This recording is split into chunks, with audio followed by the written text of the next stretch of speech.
نحمدہ و نصلی علی رسولہ الکریم اما بعد۔ صدر علی وقار اور معزز سامعین اکرام، السلام علیکم ورحمۃ اللہ وبرکاتہ۔ آج کی اس بزم میں میرے تقریر کا عنوان ہے شاعر مشرق علامہ اقبال کا یہ مشہور شعر، سبق پھر پڑھ صداقت کا، عدالت کا، شجاعت کا، سبق پھر پڑھ صداقت کا، عدالت کا، شجاعت کا، لیا جائے گا تجھ سے کام دنیا کی امامت کا۔ حالات کے تناظر میں حضرات، یہ شعر شاعر مشرق علامہ اقبال کا ہے۔ اس شعر میں وہ عام مسلمانوں اور خاص کر ایشیائی مسلمانوں کو مخاطب کرتے ہوئے فرماتے ہیں کہ اے مسلمان، تو اپنے کردار کو درست کر اور اپنے اسلاف کی اصلیت کی طرف لوٹ اور صداقت و شجاعت کو اپنا جوہر بنا، تاکہ تیرا پاک منصب خدائے لم یزل تیرے حوالے کر دے، کیونکہ خدائے لم یزل کا دست قدرت تو زبان تو ہے، یقین پیدا کرے غافل کی مغلوب گمان تو ہے۔ اے مسلمان، تو روئے زمین پر خدا کی عظیم ترین نعمت ہے، اس لیے کہ قدرت نے تیرے ہی صف ید اللہ و لسان اللہ پیدا کر کے بتایا کہ انسان ہی ایک ایسی مخلوق ہے جسے یہ صرف عطا ہو سکتا ہے تاکہ اس کے ہاتھوں سے دنیا کی جہاں بانی کا کام انجام پائے اور اس کی زبان احکام الہی کی ترجمان ہو۔ لیکن افسوس ہے کہ اے مسلمان، تو اپنے عقائد میں اس قدر کمزور ہو گیا کہ یقین کی منزل تجھ سے بہت دور نظر آتی ہے۔ اس لیے پہلے اپنی یقین کو مستحکم اور اپنے ایمان کو مضبوط اور پختہ کر، کیونکہ تو وہ قوم نہیں جس کا نشیمن قصر سلطانی کے گنبد پر ہے۔ تم شاہین ہو اور پہاڑوں کی چٹانوں میں بسیرا کرنا تیرا مقدر ہے، نہیں تیرا نشیمن قصر سلطانی کے گنبد پر، تو شاہی ہے بسیرا کر پہاڑوں کی چٹانوں میں۔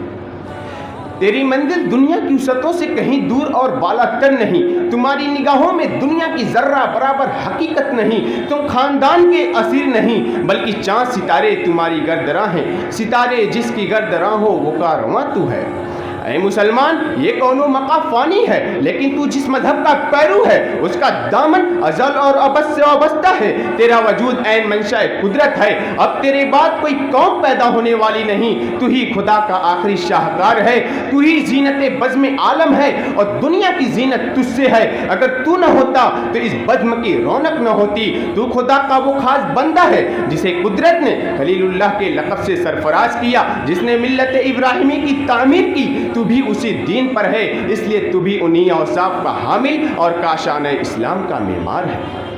اس لیے کہ قدرت نے تیری فطرت میں ارتقائی صلاحیتیں ودیعت کر دیں، تو اس کا ضامن ہے، اس لیے دنیا میں قدرت کے رازہائے سربستہ کے جوہر اخذ کر کے اپنی زندگی کامیاب بنا، اور اس دنیا میں تیری عظمت ایسی ہے کہ عالم جاوید میں بھی تیرا وجود اپنی اہمیت رکھتا ہے۔ اسی بنا پر رسالت مآب نے فرمایا تھا تزوجوا فإنی مقاصر بکم الامم، یعنی اے مسلمانوں، صرف تمہاری اور صرف تمہاری وجہ سے کل قیامت کے دن میں دوسری امتوں پر فخر کروں گا۔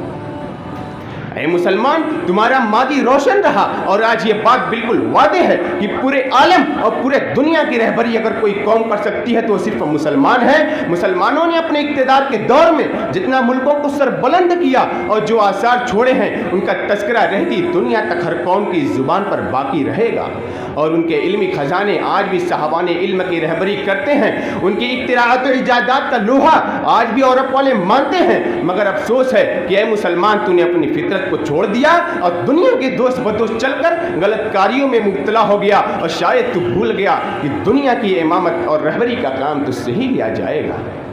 اے مسلمان، تو دوسروں کے لیے باعث رحمت و برکت بن کی یہی وجہ تخلیق ہے، اس لیے بیدار ہو اور گلستان جہاں میں توتی شری بن کر اس طرح چہچہا کہ گنچوں کا دل شاد ہو جائے، کلیاں مسکراں اٹھیں اور سارا باغ تیری سریلی نغموں سے گونجنے لگے۔ ایک زمانہ تھا کہ ایشیا کے چپا چپا پر مسلمانوں کا اقتدار تھا، مغرب کے طوفان نے تباہی مچائی، پھر زمانہ نے کروٹ بدلی، پھر ایشیا کے رگوں میں خون حمیت دوڑا، پھر مسلمان بیدار ہوا۔ اے مسلمانوں، تم بھی اٹھو، وقت آ گیا، اور اسلامی تعلیمات کو دنیا کے گوشے گوشے میں پھیلاؤ اور ان کی اچھائیاں اور خوبیاں کو دنیا والوں پر ظاہر کر دو، کیونکہ آج طویل مدت اور طویل عرصے کے بعد آج ہماری ہمت اور طاقت کو دیکھ کر دنیا حیران ہے کہ بغیر جدید آلات کے لڑنے والے یہ چند مٹھی بھر مسلمان آخر کس طرح دنیا کے سپر پاور طاقت روس پر غالب آ گئے اور ان کی دھجیاں اڑا دیں۔